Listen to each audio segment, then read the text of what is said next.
మన దేశంలో సోనం వాంగ్చుక్ అనేటటువంటి ఒక సైంటిస్ట్ తను చేయాల్సినటువంటి బాధ్యతలన్నీ పక్కన పెట్టి నిరాహార దీక్షకు గడిచిన 15 రోజులుగా ఢిల్లీలో జంతర్ మంతర్లో కూర్చోవడం జరిగింది. అయితే దీని వెనుకున్న బ్యాక్గ్రౌండ్ కాక్రోచ్ జనతా పార్టీ, మీరు అందరూ వినే ఉంటారు. మన తెలుగులో చెప్తే దానికి బొద్దింకల పార్టీ. అయితే ఆ పేరు ఎక్కడి నుంచి వచ్చింది, ఎలా వచ్చింది అనేది వేరే అంశం. అది పక్కన పెడితే ఇప్పుడు ఈ సైంటిస్ట్ సోనం వాంగ్చుక్ అనేటటువంటి సైంటిస్ట్ తను అంటే కాక్రోచ్ జనతా పార్టీ వాళ్ళు సుమారు నెల రోజులుగా అక్కడ ప్రొటెస్ట్ చేస్తూ ఉన్నారు. అలాగే ఈ శాస్త్రవేత్త ఒక 15 రోజులుగా అక్కడ నిరాహార దీక్షకు కూర్చుని ఉన్నారు. ఇది ఒక అంశం. అయితే ఇంకొక అంశం ఏంటంటే వీళ్ళు దేశద్రోహులు, లేదంటే వీళ్ళంతగా ఒక యాంటీ నేషనల్ ఎలిమెంట్స్, ఎవరెవరో దేశాన్ని మొక్కలు చేసేటటువంటి వ్యక్తులు వీళ్ళని ఇలా నిరాహార దీక్ష చేయిస్తూ ఉన్నారు అనేటటువంటిది ఇంకో వాదన. అది రెండోది.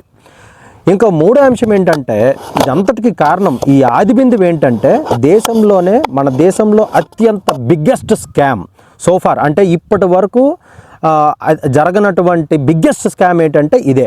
ఎందుకు ఇంత పెద్ద స్కామ్ అంటున్నాను, అది ఏంటి అంటే నీట్ పేపర్ లీక్. అంటే మెడికల్ పేపర్ లీక్ అనేది నేను అతిపెద్ద స్కామ్గా నేను చెప్తా ఉన్నాను. ఎందుకు అంటే ఇది ఎడ్యుకేషన్కి సంబంధించింది. ఇది అంటే ఒక పేపర్ లీక్, ఒక పేపర్ తయారవడానికి నాకు తెలిసి IIT level professors, AIIMS professors ఒక్కొక్క క్వశ్చన్ తయారు చేసి చాలా పకడ్బందీగా కాన్ఫిడెన్షియల్గా, ఇది అంతా ఎంహెచ్ఆర్డి అంటే ministry of human resource development అని చెప్పేసి ఇంతకుముందు అంటే సింపుల్గా చెప్పాలంటే ఎడ్యుకేషన్ మినిస్ట్రీ తాలూకా ఆధ్వర్యంలో జరుగుతూ ఉంటుంది ఇదంతా. సో అంత పగడ్బందీగా, అంత కాన్ఫిడెన్షియల్గా ఒక నేషనల్ స్థాయి, జాతీయ స్థాయి పేపర్ లీక్ జరగడం ఏంటి? పోనీ ఆ లీక్ ఇది మొదటిసారి జరిగిందా? కాదు కదా. 2024లో ఇలానే జరిగింది. మరి 2024లో జరిగినప్పుడు ఎంత జాగ్రత్తగా ఉండాలి, ఎంత కఠినంగా ఉండాలి సిస్టమ్, ఎంత పటిష్టంగా ఉండాలి మన వ్యవస్థ. మళ్ళీ జరిగింది అంటే ఖచ్చితంగా అలాంటి ఎడ్యుకేషన్ మినిస్టర్ రిజిగ్నేషన్ ఇచ్చి కిందకు దిగాలా లేదా దించాలా లేదా, ఇది పాయింట్, ఇది అంశం. సో దించాలి అనే పాయింట్ మీద కాక్రోచ్ జనతా పార్టీ అక్కడ నిరాహార దీక్ష కూర్చోవడం జరిగింది. అలాంటి వారికి సపోర్ట్ చేస్తూ చాలామంది పెద్ద వ్యక్తులు వారి యొక్క మద్దతును తెలియజేయడం జరుగుతుంది. డైరెక్ట్గా సోనం వాంగ్చుక్ అనే వ్యక్తి, అంటే ఈయన శాస్త్రవేత్త అండి, ఈయన డైరెక్ట్గా వచ్చి నిరాహార దీక్ష కూర్చొని ఉన్నారు. అయితే ఈయన బ్యాక్గ్రౌండ్ ఏంటి అంటే, ఎందుకంటే ఆయన గురించి తెలియాలి. ఆయన లద్దాఖ్లో, చిన్నగా 2 నిమిషాలు చెప్తాను, ఆయన లద్దాఖ్లో చేసిన 3 పనులు చెప్తాను. అక్కడ పిల్లలకి మనకి టెంపరేచర్స్ చాలా తక్కువ ఉంటాయి, చాలా చలి ఎక్కువ ఉంటుందండి. అలాంటి చలిలో చదవడం కష్టం కనుక ఆయన ఏం చేశారంటే ఒక స్కూల్ నిర్మించారు. ఆ స్కూల్ తాలూకా అంటే ఆయన యొక్క ఇన్నోవేషన్, ఆయన సైంటిఫిక్ మెథడాలజీ ఉపయోగించి అక్కడ స్కూల్ ఎన్విరాన్మెంట్ అంతా కొంచెం వెచ్చగా ఉండేటటువంటి వాతావరణం క్రియేట్ చేసేటట్టు అలాంటిది నిర్మించారు. దానికి చాలా అవార్డ్స్ కూడా వచ్చాయి. అదొకటి. రెండోది ఏంటంటే ఒక ఎత్తైనటువంటి ఒక ఐస్ తాలూకా ఇది నిర్మించడం జరిగింది. దానికి ఏంటంటే దానివల్ల డ్రింకింగ్ వాటర్ కంటిన్యూస్గా సప్లై ఉంటుంది వాళ్ళకి. సో ఇంకొకటి ఏంటంటే అక్కడ ఉన్నటువంటి ఆర్మీ ఆఫీసర్స్, ఇంకా లోకల్ పనిచేసేటటువంటి ఫోర్సులకు కానీ వాళ్ళు ఏంటంటే చలిలో నిరంతరం ఉండడం కష్టం కాబట్టి సోలార్ బేస్డ్ ఒక చిన్న హౌస్ లాంటివి, అంటే అందులో వెచ్చదనం అనేది ఉంటుంది, అందులో వాళ్ళు కంఫర్టబుల్గా ఉండొచ్చు అనమాట. ఇలాంటివి చాలా చేసి ఉన్నారు. అలాగే ఎన్విరాన్మెంట్ ప్రొటెక్షన్, అంటే వాతావరణ కాలుష్యాన్ని తగ్గించేటటువంటి చాలా చేయడం జరిగింది. దీనికి గాను చాలా దేశం లెవెల్లో, వరల్డ్ లెవెల్లో ఆయనకి చాలా అవార్డులు వచ్చాయి. మరి అలాంటి శాస్త్రవేత్త ఇక్కడ వచ్చి నిరాహార దీక్షకు ఎందుకు కూర్చున్నారంటే దేశం యొక్క ఎడ్యుకేషన్ వ్యవస్థ చాలా బలంగా ఉండాలి. ఒక ఎడ్యుకేషన్ వ్యవస్థలో ఉన్నటువంటి అంటే జాతీయ స్థాయిలో ఉన్నటువంటి పేపర్ లీక్ అయిపోతే ఇంకంతకంటే బలహీనమైనటువంటి వ్యవస్థ ఇంకేమైనా ఉంటుందా? సో ఖచ్చితంగా ఇలాంటి పేపర్ లీకులు అనేటటువంటి ముందు జరగకూడదనే ఉద్దేశంతో ఆయన కూర్చొని అన్నారు. పోనీ మనకందరికి అనిపించవచ్చు దీనికి మాత్రమే, ఈ మాత్రం దానికే ఎడ్యుకేషన్ మినిస్టర్ రెజిగ్నేషన్ ఇచ్చేయాలా, ఒక అవకాశం ఇవ్వకూడదు అంటే అవకాశం ఇవ్వకూడదు. ఎందుకంటే ఆల్రెడీ 2024లో జరిగింది. ఇది మొదటిసారి అయితే ఓకే, ఫస్ట్ టైం విడిచిపెట్టి పక్కన పెట్టి ఇంకోసారి వెళ్ళొచ్చు. ఇది ఒకటోసారి కాదు కదా. సో ఇలా ప్రతిసారి ఇలా పేపర్ లీకులు జరుగుతూ ఉంటే దానికి ఖర్చు ఎంత అవుతుంది అంటే సుమారు 400 నుంచి 500 కోట్ల పైన ఖర్చు అవుతుంది ఒకసారి నీట్ పేపర్ ఎగ్జామ్ కండక్ట్ చేయడానికి. నాకు తెలిసి సుమారు ఇంకా ఎక్కువనే ఉండొచ్చు, నేను తక్కువగా చెప్తా ఉన్నాను. సో మళ్ళీ లీక్ జరిగింది, మళ్ళీ ఇంకొకసారి కండక్ట్ చేయడం అంటే ఇది ఎవరి సొమ్ము, ఎవరు డబ్బులు? ఒకటి.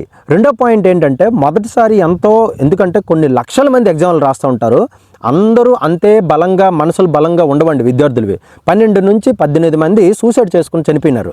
దీనికి ఎవరు బాధ్యత వహిస్తారు, ఎవరు జవాబుదారీతనంగా ఉంటారు? సో వీళ్ళందరూ ఏమైనా లాల్ బహదూర్ శాస్త్రి కంటే గొప్ప వల్ల ఏంది, మీద నుంచి దిగొచ్చారా ఏంది? మేము రిజిగ్నేషన్ చేయము, మేము జవాబుదారీతనంగా ఉండడం అనడానికి.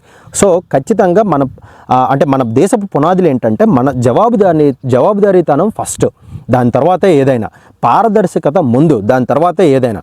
సో ఖచ్చితంగా ధర్మేంద్ర ప్రధాన్ అంటే మినిస్ట్రీగా ఫెయిల్ అయ్యారు కాబట్టి ఆయన రిజిగ్నేషన్ ఇవ్వాల్సిందే. సో దానికి సపోర్ట్ చేస్తూ నేను అంటే చాలా రోజులుగా అనుకుంటున్నానండి వీడియో చేద్దాము, మాట్లాడదాము అని చెప్పి. సో నాకు ఎక్కడో చిన్న ఇదేంటంటే ఖచ్చితంగా గవర్నమెంట్ ఏదో ఒక విధంగా స్పందిస్తుంది ఈ నిరాహార దీక్షను, కానీ నమ్మకం ఉండేది. ఇప్పుడు ఆ నమ్మకం నాకైతే కలగట్లేదు. గవర్నమెంట్ ఎటువంటి స్టెప్ తీసుకునే వాళ్ళు కనిపించట్లేదు. సో నా వంతు నలుగురికి ఈ విషయం చేర్చేలా ప్రయత్నం చేస్తా ఉన్నాను. ఎందుకంటే చాలామంది షార్ట్స్ చూసి, చిన్న చిన్న వీడియోలు చూసి అక్కడ దేశద్రోహులు, అక్కడక్కడ ఎవరెవరు వీడియోస్ చేస్తుంటారు, దేశద్రోహులు వచ్చి దేశాన్ని మొక్కలు చేయడానికి వచ్చి వీళ్ళతో చేయిస్తున్నారు, లేదంటే వీళ్ళే యాంటీ నేషనలిస్టు. అరే భాయ్, అంటే దేశద్రోహం అన్నది అది ఎంత పెద్ద మాట అనేది ఒకసారి ఆలోచించండి వ్యూవర్స్. ఎవరైతే అలాంటి వీడియోలు చూస్తున్నారో, అంటే చెప్పినోడికి ఎంత తెలుసో నేను ఆ పాయింట్లోకి వెళ్ళను, ఎందుకంటే చెప్పేవాడు ఎన్నో చెప్తా ఉంటాడు. ఓకేనా?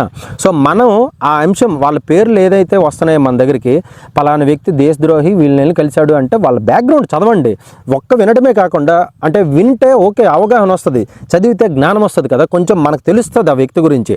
బ్యాక్గ్రౌండ్ హిస్టరీ చదవండి. తను ఏ అంశాల మీద జైలుకి వెళ్ళాడా, లేకపోతే ఏ అంశాల మీద కోర్టుకి వెళ్ళాడా, లేకపోతే కేసు పెట్టారా, ఏ స్టేజ్లో ఉంది ఆ కేసు, దేని మీద ఎఫ్ఐఆర్ ఫైల్ అయ్యింది, దేని మీద తనకు ఎలిగేషన్ పెట్టారు, ఒకసారి క్షుణ్ణంగా ఇంట్రెస్ట్ చూపి చదవండి. దేశం గురించే కదా నువ్వు ఎంత పెద్ద నిర్ణయం తీసుకుంటున్నావు, అటు సపోర్ట్ చేయాలి ఇటు సపోర్ట్ చేయాలి, నీకు అర్థమవుతుంది. అట్లీస్ట్ కనీసం చదవండి. లేదు చదవడానికి మీకు అంత టైం లేకపోతే, చదవడం రాకపోతే, దయచేసి గొర్రెల్లాగా షార్ట్ వీడియోల్లో ఎవరెవరైతే చెప్తా ఉన్నారో వాళ్ళని గుడ్డిగా ఫాలో అవడమైనా మానండి. సో ఇప్పుడు నేను చెప్తున్న వీడియో కూడాను, నేను ఇప్పుడు చెప్పిన అంశంలో కూడా నేను ఎవరెవరైతే పేర్లు ప్రస్తావించానో ఆ పేర్ల మీద రీసెర్చ్ చేయండి. అప్పుడు నా మీద కూడా మీకు క్లారిటీ వస్తుంది నేనేం చెప్తున్నాను అనేది. సో దయచేసి ఎవరైనా ఒక వీడియోలో ఏదైనా చెప్తా ఉంటే, పలానోడు దేశద్రోహి, పలానోడు యాంటీ నేషనల్, అలా ఎవరైనా ఆ పేరు చెప్పినప్పుడు ఆ పేరు పట్టుకొని చదవండి. చదవడం వచ్చు కదా ఈ రోజుల్లో అందరికీ. లేదంటే అడగండి చదివినోడికి, నీకు చదవడం రాకపోతే పక్కన తెలుసుకోండి. సో విషయం తెలుసుకొని అవగాహన వచ్చాక ఒక కంక్లూజన్కి రండి, జడ్జిమెంట్కి రండి. సో ఎక్కువగా అది జరుగుతుంది కాబట్టి నేను ఈ వీడియో మీ ముందుకి తీసుకొని వచ్చే ప్రయత్నం. సో మనం ఎలాగో ధైర్యం చేయలేకపోతున్నాం, నేను ఎలాగో అక్కడికి వెళ్ళి ఏదో చేయలేకపోతున్నాను. ఎందుకంటే నీట్ పేపర్ లీక్, జాతీయ స్థాయి లెవెల్లో ఉన్నటువంటి ఒక పేపర్ లీక్ అవ్వడం అనేది చాలా అవమానకరం. ఒకటోసారి కాదు, ఒకసారి సిస్టమ్ ఫెయిల్ అవ్వచ్చు. ఎందుకంటే కొంతమంది అమ్ముడిపోతారు. అప్పుడు కూడా చూశాను ఏంటంటే 25 లక్షల నుంచి 35 లక్షలకి పేపర్ అమ్మేసుకున్నారు. ఉంటుంది, ఇలాంటి వాళ్ళు డబ్బులు అమ్ముడిపోయిన ఉంటారు. కానీ ఒకసారి కాదు కదా ఇది, దేశం మొత్తం.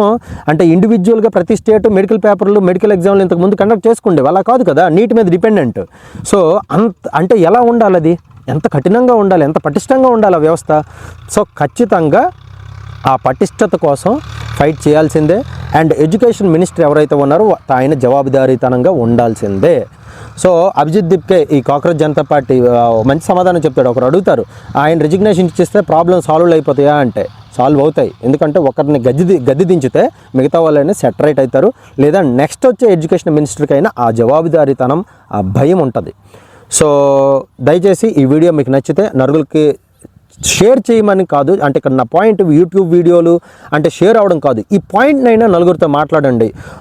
మనం అందరము ఎవరైతే రేపు పొద్దున మన భవిష్యత్తులో మన పిల్లలు జాతీయ స్థాయి నీట్లో ఎగ్జామ్ రాయొచ్చు. ఈరోజు నీట్ అవ్వచ్చు, ఇది ఒక్క నీటే కాదండి, చాలా పేపర్లు లీవ్ అవుతున్నాయి. గవర్నమెంట్ జాబ్లకు సంబంధించిన కూడా చాలా లీక్లు అవుతున్నాయి. సో రేపు పొద్దున మన పిల్లడు లేకపోతే మన అమ్మాయి కూడా ఉండొచ్చు రేపు పొద్దున. సో కాబట్టి దీన్ని బాధ్యతగా తీసుకొని ఈ అంశం గురించి మాట్లాడండి. అట్లీస్ట్ ఒకటే అంశం అండి, నేను మాట్లాడుతున్నాను, ఎవరు మాట్లాడుతున్నా, బీజేపీ, కాంగ్రెస్, ఆమ్ ఆద్మీ పార్టీ, ఇది పాయింట్ పార్టీ కాదు. అక్కడ అంశం ఏంటి, అంశం నీట్ పేపర్ లీక్ అవడం కరెక్టా లేదా, అక్కడ ఎవరున్నా సరే వాళ్ళు తప్పే, ఎడ్యుకేషన్ మినిస్టర్ రిజిగ్నేషన్ ఇచ్చి కిందకు దిగాల్సిందే, ఇది అంశం. ఈ అంశం పైన మాట్లాడండి. Thank you.